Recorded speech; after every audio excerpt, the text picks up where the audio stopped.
नमस्कार आज्ञा। आमे समस्ते गछलता को भल पाती। एमानक उपकार जोगु आमे भोजन अम्लजान सुखद छाया आमको मिलुची। गछलतार सबुज रंग आमर मन मस्तिष्क रे शांतिर प्रभाव सृष्टि करे। किंतु आपण जानते कि आम चारि पाखरे एमिति किछि वृक्ष अछि जहा केवल परिवेश को सुंदर करती नहीं, बरं आम जीवन रे धन सुख एवं समृद्धिर द्वार खोली दियंती। आज आम एपरी एक चमत्कारी वृक्ष विषय आलोचना करिबा जार नाम हेउची समी गछ। हुए तो आपण यही नामटी शुणिथिबे, किंतु यार प्रकृत महत्व हुए तो अनेक को जना नहीं। पुराण कालरू समी गछ को अत्यंत पवित्र एवं शुभ बोली विवेचना करा जाए। यार प्रत्येक अंश पत्र फूल फल छाल एवं मूलरे भरी रही अनेक औषधीय गुण। यह केवल आपण को रोगर मुक्ति दिए नहीं, बरं आपणकर घरु नकारात्मक शक्ति को दूर करिबारे एवं सकारात्मक शक्ति बढ़ाइबारे साहाय्य करे। जदि आपण अधिक चिंतार अछंती, रोगरे पीड़ित, धनर अभाव अछि, कर्मक्षेत्र रे समस्या भोगुचंती, तेबे आजिर एई वीडियो आपणक पई बहुत गुरुत्वपूर्ण। एई वीडियो रे आमे समी गछर वास्तुशास्त्रीय महत्व, ग्रह शांतिर उपाय, शत्रु भयरू रक्षा, गुणी गारड़ी परी नकारात्मक शक्ति रक्षा, रोग ऋण एवं दुर्भाग्यर अंत, यार चमत्कारी औषधीय गुण एवं याकू किपरि आपण निज जीवन रे उपयोग करि परिबे से विषय रे विस्तृत भाव रे आलोचना करिबा। तेणु वीडियोटी को शेष पर्यंत देखंतु। समी गछ विषय रे याकू न्याय देवता साक्षात शनिदेवक स्वरूप एवं महाप्रभु श्रीराम एवं भगवान शिवजींकर अति प्रिय वृक्ष बोली कुआ जाए। जदि आपणक घरे अशांति लगी रहुछि, रोग पिछा छाड़ुनी किंबा कठिन परिश्रम कले मध्य सफलता मिलुनी, तेबे हुए तो आपण एई पवित्र वृक्षर गुप्त रहस्य विषय जानी नाहंती। आजिर एई वीडियो रे आमे शास्त्रीय प्रमाण एवं श्लोक सहित जानिबा किपरि एई गोटिए गछ आपणकर जीवन रे सुख समृद्धि एवं आरोग्यर वर्षा करिथाए। बंधुगण, शास्त्र रे समी गछ को नेई कुहा जायछि समी समयते पापं समी शत्रु विनाशिनी अर्जुनस्य धनुर्धारी रामस्य प्रियदर्शिनी। यार अर्थ है समी गछ केवल एक वृक्ष नुहे, यह पाप विनाश करे। जेउ घरे समी गछ थाए सेठारे शत्रुंको प्रभाव कमी जाए। मने रखंतु, महाभारत युद्ध पूर्वरु अर्जुन निजर शक्तिशाली गांडीव धनुकु यही गछरे लुचाई करी रखिथिले एवं भगवान रामचंद्र लंका विजय पूर्वरु याकू पूजा करथिले। तेणु यह विजयर प्रतीक।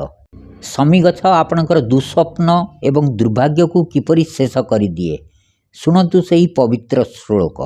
अमंगलानां समनिं समनिं दुष्कृतस्य च दुस्वप्ननाशिनीं धन्यां प्रपद्येहं समी शुभम। यार अर्थ है ये वृक्ष समस्त अमंगल को दूर करे। जदि आपण घरे बारंबार खराब स्वप्न देखुचंती किंबा वास्तु दोष जोगु आगो को बढ़ी पारु नाहंती, तेबे घरर मुख्य द्वारार डाहाण पटे एहाकू लगांतु। यह आपणकर पाई सौभाग्यर द्वार खोलीदेव एवं शनिदेवंकर कुदृष्टिरू आपणकू रक्षा मिलिब। समी गछर परिचय एवं ऐतिहासिक महत्व। समी गछ जार वैज्ञानिक नाम हेउची प्रोसोपिस सिनेरेरिया। यह भारतर शुष्क एवं अर्ध शुष्क अंचल रे देखा जाए। यहाकू खेजड़ी बा झांटी गछ भावरे मध्य जनाशुना। यही गछटी अत्यंत शुष्क वातावरण रे एवं शीतल जलवायु मध्य बंची पारे एवं यार चेर गुड़िक भूमि रे गभीरता पर्यंत जाई जल संग्रह करिथाए। पुराण शास्त्र समी गछर महत्व अनेक। दशहरा बा विजया दशमी दिन समी गछर पूजा करिवार विशेष महत्व रही। कारण यही दिन समी गछर पूजा करिवा द्वारा शत्रुंको उपरे विजय प्राप्त हुए बोली विश्वास करा जाए। कुहा जाए जे शनिदेवंको गुरुदेव भगवान शिवजी को गोटे अरख फूल अर्पण कले सुना दान करने परी फल मिले। गोटे कनियर फूल 1000 अरख फूल सहित समान। गोटे द्रोणपुष्पी बा गईती फूल 1000 कनियर फूल सहित समान। गोटे नीलकमल फूल 1000 द्रोणपुष्पी फूल सहित समान। गोटे धुतुरा फूल 1000 नीलकमल सहित समान। गोटे बेलपत्र 1000 धातुरा फूल सहित समान। गोटे बेलपत्र शिवलिंग उपरे चढ़ाइले कोटि कन्या दान फल मिले। बिल्वपत्र शिवार्पणम कोटि कन्या दान फलम। एवं समीपत्र 1000 बेलपत्र अपेक्षा अधिक शुभ माना जाए। तेणु भगवान भोलेनाथ को प्रसन्न करने समीपत्र अर्पण करने उचित। समीपत्र शुभ एवं पुण्य प्रदान करे। भगवान शंकर को समीपत्र अर्पण करने द्वारा धन लक्ष्मी पुण्य एवं सौभाग्य प्राप्ति हुए। शनिदेव प्रिय वृक्ष मध्य शमी गछ। वास्तु सिद्धांत एवं शमी गछर महत्व। वास्तुशास्त्र अनुसार शमी गछ को घरर अगणारे लगाइबा अत्यंत शुभ फलदायक माना जाए। यह घरर वातावरण को शुद्ध करे एवं सकारात्मक शक्तिर प्रवाह को वृद्धि करे। यही गछ को लगाइबा द्वारा घरे धन संपत्ति वृद्धि हुए एवं परिवार रे सुख शांति वृद्धि हुए। यही गछ को केउं दिगरे लगाइबे? वास्तुशास्त्र अनुसार शमी गछ को दक्षिण दिगरे लगाइबा सर्वोत्तम। जदि दक्षिण दिगरे स्थान नहीं तेबे यहाकू दक्षिण पूर्व आग्नेय कोण बा दक्षिण पश्चिम नैऋत्य कोण रे लगाइले शुभ। किछि वास्तु विशारदक मतरे यहाकू घरर पश्चिम दिगरे लगाइबा द्वारा शनिदेवक कृपा प्राप्त हुए एवं शनिक 7.5 बा ढेयार प्रभाव कमी जाए। जदि आपणक घरर मुख्य प्रवेश पथर डाहाण पार्श्वरे घरू भितरू बाहरी जिबा समय रे डाहाण पाखरे हवा दरकार। यहाकू लगा जाए तेबे यह शुभ फल देइथाए। शमी गछ लगाइबार लाभ। शनि गछ को न्यायकर्ता शनिदेवंकर प्रिय वृक्ष बोली माना जाए। प्रति शनिवार संध्यारे शमी गछ मूलरे सोरिष तेल दीपक जालिबा एवं गछर पूजा करिबा द्वारा शनि दोषर प्रभाव कमी जाए। सुकर्मर प्राप्ति हुए। जो मानक कुंडली रे शनि 7.5 बा ढेया चली थाए सेमानकू यह अनेक लाभ देइथाए। यात्रा करिबा समय रे शमी वृक्ष को दर्शन करी कौनसी काम रे गले यात्रा शुभ हुए। सकारात्मक शक्तिर वृद्धि।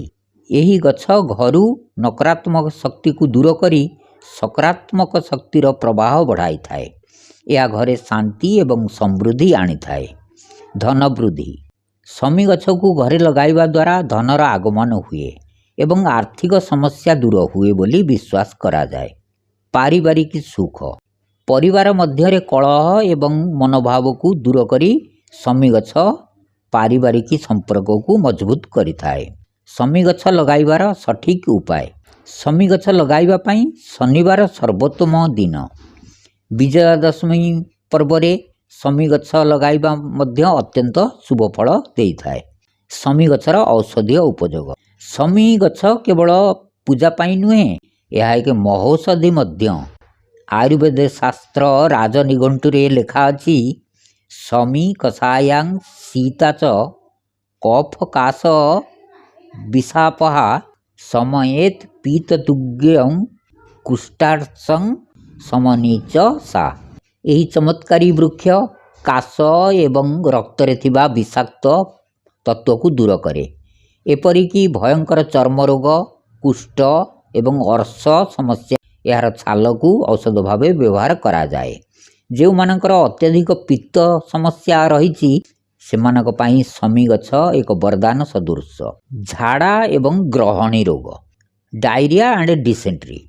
शमी गछर कमल पत्र को बाटी करी दही किंबा महू सहित सेवन कले झाड़ा एवं ग्रहणी रोग डिसेंट्री भली समस्या मुक्ति मिली थाए। एथिरे थिबा टैनिन गुण कारणरू यह आंटी डायरियाल भाव काम करे। श्वास रोग शमी पत्रर रस को महू सहित मिसाई सेवन कले काश सर्दी एवं श्वास नड़ी संबंधी समस्या रे आराम मिलता है। यार आंटी इन्फ्लेमेटरी गुण जोगु यह छाती रे जमाट बांधी थिबा कफ को तरळेबारे साहाय्य करे। ज्वर शमी पत्रर काढ़ा ज्वर कमेबारे साहाय्य करे। यार आंटीपायरेटिक गुण शरीरर तापमात्रा को नियंत्रण करे। छालर औषधीय गुण शमी गछर छाल को पानी रे सिजाई से पानी रे गाधोइले चर्म रोग तथा कुंडिया चर्म शुष्कता एक्जिमा आदि रे आराम मिलता है।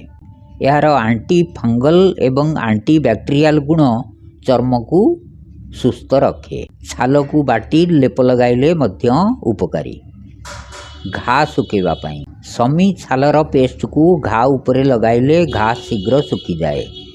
यार आंटीसेप्टिक गुण संक्रमण रु रक्षा करे। दांत एवं माड़ी समस्या शमी छालर काढ़ा को कुली करिबा द्वारा दांत बिंधा माड़ी रु रक्त पड़िबा एवं पाटी दुर्गंध भली समस्या रे आराम मिले। फूल एवं फलर औषधीय गुण परिस्रा संबंधी समस्या शमी गछर फूल को बाटी सेवन कले परिस्रा जलापोड़ा एवं अन्यान्य परिस्रा संबंधी समस्या रे उपकार मिले। बलवर्धक शमी फल को सुकाई गुंड करी सेवन कले शारीरिक दुर्बलता दूर हुए एवं बलवर्धक भाव रे काम करे। यह पुरुष मानकर यौन समस्या रे मध्य व्यवहार करा जाए। पाचन क्रिया डाइजेशन शमी फल पाचन क्रिया को सुधारिबारे साहाय्य करे। यह कोष्ठकाठिन्य दूर करिबारे मध्य सहायक हुए। चेरर औषधीय गुण शमी गछर मूल को बाटी करी प्रलेप लगाइले गंठी बिंदा बात रोग एवं अन्यान्य जंत्रणा रे लाभ मिलता है। यार आंटी इन्फ्लेमेटरी गुण जंत्रणा कमेबारे साहाय्य करे। सतर्कता जेकोसी आयुर्वेदिक उपचार व्यवहार करने पूर्वर जड़े योग्य आयुर्वेदिक डाक्तर परामर्श निश्चय नियंतु। विशेषकर गर्भवती महिला माने शिशु माने एवं कौनसी गुरुतर रोग रे पीड़ित व्यक्ति माने यह सेवन करने पूर्वर विशेषज्ञ परामर्श नेबा अत्यंत गुरुत्वपूर्ण। धन्यवाद।